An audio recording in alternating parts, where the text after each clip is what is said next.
ಬಂದ್ಬಿಟ್ಟು ಆಂಧ್ರ ಸ್ಪೆಷಲ್ ಪಾಲಕ್ ಹುಳ್ಳಿ ಖಾರಂ.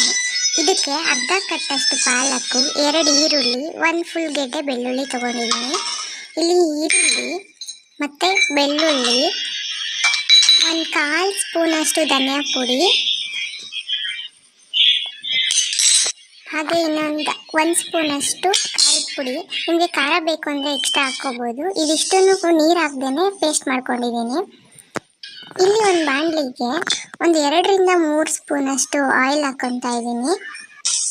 ಅದಕ್ಕೆ ಸ್ವಲ್ಪ ಸಾಸಿವೆ, ಹಾಗೆ ಜೀರಿಗೆ ಮತ್ತು ಕಡಲೆಬೇಳೆ ಮತ್ತು ಉದ್ದಿನಬೇಳೆ ಹಾಕ್ಕೊಂಡು ಮಿಕ್ಸ್ ಮಾಡ್ಕೊತಿದ್ದೀನಿ. ಹಾಗೆ ಒಂದು 4 ಬೆಳ್ಳುಳ್ಳಿ, ನಾವು ರುಬ್ಬೋದಕ್ಕೂ ಬೆಳ್ಳುಳ್ಳಿ ಹಾಕ್ಕೊಂಡಿರ್ತೀವಿ, ಇಲ್ಲೊಂದು 2 ಹಾಕ್ಕೊಂಡ್ರೆ ಚೆನ್ನಾಗಿರುತ್ತೆ ಟೇಸ್ಟು. ಹಾಗೆ 1 ಮೆಣಸಿನ್ಕಾಯಿ ಹಾಕ್ಕೊತಾ ಇದ್ದೀನಿ, ಒಣ ಮೆಣಸಿನ್ಕಾಯಿ. ಈಗ ರುಬ್ಬಿರೋ ಮಿಶ್ರಣನ ಪೂರ್ತಿನ ಎಣ್ಣೆಗೆ ಹಾಕೋಬೇಕು. ಯಾವುದೇ ಕಾರಣಕ್ಕೂ ನೀರು ಹಾಕೋದಿಲ್ಲ, ನೀರು ಹಾಕೊಂಡ್ರೆ ರುಬ್ಕೋಬೇಕು. ಇದಕ್ಕೆ ಮತ್ತೆ ನೀರು ಯೂಸ್ ಮಾಡೋದಿಲ್ಲ, ಸೊಪ್ಪಲ್ಲೇ ನೀರು ಇರುತ್ತಲ್ಲ ಅಷ್ಟೇ ಸಾಕು. ಇದಿಷ್ಟನ್ನು ಪೂರ್ತಿ ಹುರ್ಕೋಬೇಕು, ಹಸಿ ವಾಸನೆ ಹೋಗೋವರೆಗೂ ಹುರ್ಕೋಬೇಕು. ಇದು ಆಯಿಲ್ ಬಿಡ್ತಾ ಬರುತ್ತೆ, ಅದು ಬೇಯ್ತಾ ಆಯಿಲ್ ಬಿಡ್ತಾ ಇರುತ್ತೆ.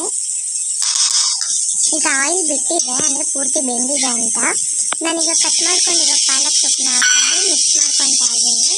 ಫುಲ್ ನೀಟಾಗಿ ಮಿಕ್ಸ್ ಆಗಬೇಕು ಪಾಲಕ್ ಸೊಪ್ಪು ಮತ್ತು ಅದು ಬೇಯಿಸಿರೋದು. ಪೂರ್ತಿ ಬೆಂದರೆ ಅದು ಚೆನ್ನಾಗಿ ನೀರು ಬಿಟ್ಕೊಳುತ್ತೆ ಅಲ್ವಾ, ಅದು ಚೆನ್ನಾಗಿ ಬೇಯುತ್ತೆ. ಈಗ 2 ಮಿನಿಟ್ಸು ಒಂದು ಪ್ಲೇಟ್ ಮುಚ್ಚಿಬಿಟ್ಟು ಬೇಯಿಸ್ಕೊಂಡಿದ್ದೀನಿ.